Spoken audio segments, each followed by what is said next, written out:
आणि मग कुठलं विमान होतं ते होतं लेअरजेट 45 XR.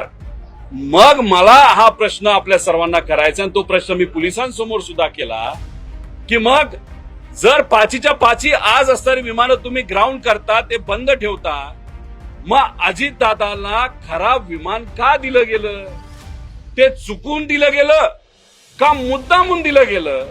या बाबतीतला FIR करण्यासाठी आम्ही सर्वजण इथं आलो होतो. हा FIR कोणाच्या विरोधात आहे? तर हा VSR कंपनीच्या विरोधात आहे, त्यांच्या मालकांच्या विरोधात आहे. त्याच्याच बरोबर जर एअरवर्दीनेस म्हणजे विमान उडू शकतं नाही शकत हे बघण्याची जबाबदारी TCA असते.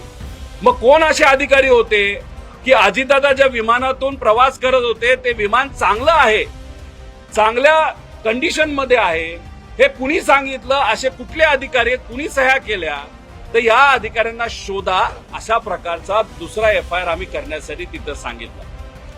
अजितदादांनी विमानात बसावं, विमान कुठलं द्यावं, उडायचं का नाही उडायचं, व्हिजिबिलिटी म्हणजे वातावरण बरं आहे का नाही आहे विमान उडवण्याचं, हे बघण्याची आणि विमान नियोजन करण्याची जबाबदारी ही आहे एरो नावाच्या कंपनीला.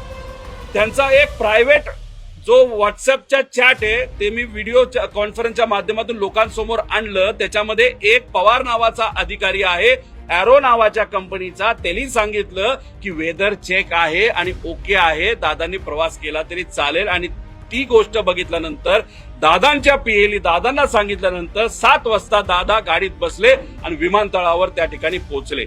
मग ही एरो नावाची कंपनी आहे, याच्यावर FIR करा असं आम्ही तिथं सांगितलेलं आहे.